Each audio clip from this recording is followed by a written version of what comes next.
Salut les papas, salut les parents. À l'heure où nous, parents, délaissés en DVH, on se bat pour voir nos enfants et que beaucoup d'entre nous ne se sont jamais permis ni d'avoir des mots hauts, ni d'avoir des actes violents envers nos enfants, aujourd'hui, une personne politique qui aujourd'hui est devenue le Premier ministre de notre pays, guette ce qu'il a fait, guette ce qu'il a fait.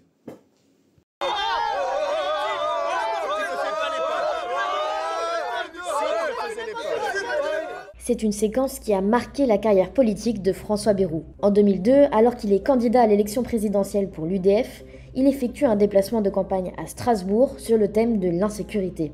Lors de la visite d'une maison de quartier, des jeunes jettent des pierres sur le bâtiment et l'eurodéputé de l'époque est pris à partie. Il décide d'aller leur parler. On ne peut pas quand même continuer à avoir une mairie de quartier dans laquelle lorsque le maire vient dans le quartier avec un candidat à la présidence de la République, on reçoive des caillasses qui fassent voler les vitres. C'est normal. Qui a fait ça? Il faut changer.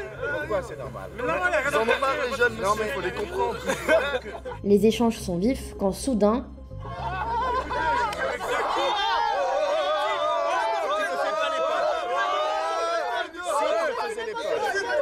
Ces attitudes-là ne sont pas acceptables, ni de près ni de loin. Plus tard, le natif du Béarn se justifiera en disant que son geste était celui d'un père de famille sans gravité.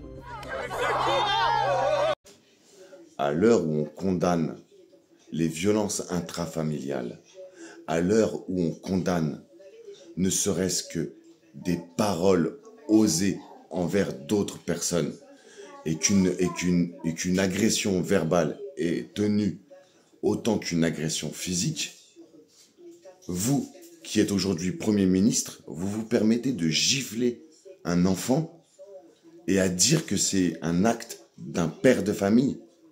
Je suis père de 2 enfants, je n'ai jamais levé la main sur un seul de mes enfants. Monsieur, vous devriez démissionner et être jugé pour cet acte. Oui, c'était il y a quelques années, mais à aucun moment, un homme politicien ou un homme quelconque n'a le droit de lever la main sur un enfant.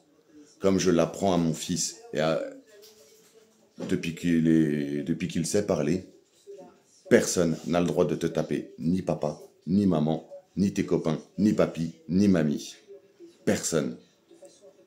Vous n'êtes pas à l'image de la France, monsieur le Premier ministre. Nos enfants, nous devons les protéger. Et absolument pas se substituer à des parents et à gifler des enfants. Cet acte est choquant et vous ne devriez absolument pas occuper la place que vous occupez.